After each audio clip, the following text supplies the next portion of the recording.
যোগদান করবে, দুদিন পর তিনি মন্ত্রিত্বের স্বাদ আস্বাদন করবে। আমরা বলেছিলাম এই নেতা শুভেন্দু অধিকারীর মতো নেতা নয়, এই নেতা তৃণমূল কংগ্রেসের মুকুল রায়ের মতো নেতা নয়, এটা আব্বাস সিদ্দিকী ভাইজানের ছোট ভাই নওশাদ সিদ্দিকী ভাইজান, ঝুঁকেগা নেই। মাননীয় মমতা ব্যানার্জি মহাশয়া অনেক চেষ্টা করেছিলেন ডে ওয়ান থেকে যে নওশাদ সিদ্দিকী ভাইজানকে একটা মন্ত্রিত্বের পদ দিয়ে আইএসএফ নামক দলটাকে কিনে নেওয়ার, কিন্তু ভাইজান লড়ে গেছেন, জেল কেটেছেন, নিজে মার খেয়েছেন, হাত ভেঙেছেন, কর্মীদের অসংখ্য রক্ত প্রবাহিত হয়েছে, শহীদ হয়েছে আইএসএফ করতে গিয়ে, জেল কেটেছেন।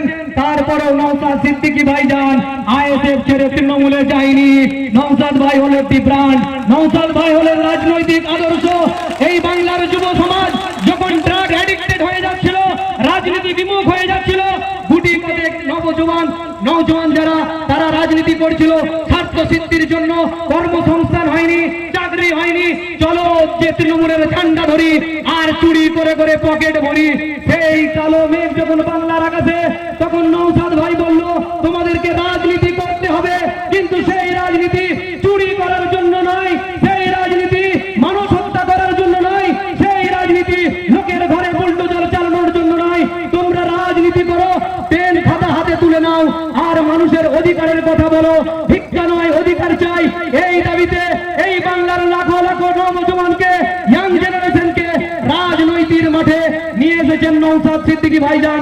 তাই সেই ভাইজানের আহ্বানে আজকে আপনারা এখানে সামিল হয়েছেন, উপস্থিত হয়েছেন। এই খানাকুলের মাটিতে এখনো পর্যন্ত আপনারা জানেন রেল লাইনের সংযোগ স্থাপন করা হলো না।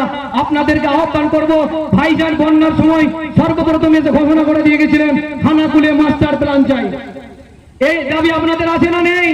ধরে বলুন, খানাকুলে মাস্টার প্ল্যান চাই, এই দাবি আমাদের রয়েছে। এবং এই খানাকুলে প্রতি বছর 2 থেকে 3 বছর 3 বার করে বন্যা হয়, মানুষ প্লাবিত হয়, আর রাজনৈতিক নেতারা চশমা পরে, সুন্দর পোশাক পরে, ত্রাণের বস্তা নিয়ে ছবি তুলে দেবে, ত্রাণ নেবে না। প্রতি বছর কেন খানাকুলে বন্যা হবে? এর জবাব কিন্তু রাজ্যের এবং কেন্দ্রের সরকারকে দিতে হবে। ঘাটাল মাস্টার প্ল্যান কিন্তু আজকে সে পারেনি, তাকে বলবো দেখে যাও। আজকে আইএসএফ এর ছেলেরা দীর্ঘদিন কর্মসূচি বন্ধ থাকার পরেও এই মাঠকে পারমিশন দেওয়া নিয়ে অনেক টালবাহানা করেছে।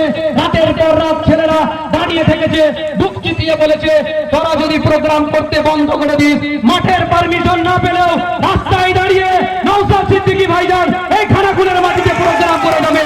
এই চ্যালেঞ্জের পরে তৃণমূল কংগ্রেসের সেই উইপোকা আজকে পিছু হতে বাধ্য হয়েছে। বলছে কালো পতাকা দেখাবো, যাও না শুভেন্দু অধিকারীকে কালো পতাকা দেখাবে। কালো পতাকা দেখানোর লোক পাও না। যেই মানুষটা গোটা বাংলা জুড়ে প্রতিদিন ওয়াকফ আন্দোলনের জন্য লড়াই করে যাচ্ছে, 26,000 শিক্ষকের চাকরি বাতিলের জন্য লড়াই করে যাচ্ছে, কেন চাকরি বাতিল করা হবে, কেন পহেলগাঁওয়ে সন্ত্রাসী হামলা হবে, তার জন্য তিনি বক্তব্য রেখে আমি আমার বক্তব্য শেষ করব। তার সাথে সাথে খানাকুলের মানুষকে বলবো আগামী দিন এই খানাকুল জুড়ে বিশাল পরিবর্তনের সাক্ষী হতে আইএসএফ এ যোগদান করুন, ভাইজানের হাতকে মজবুত করুন। আজকে যে সমস্ত অঞ্চল থেকে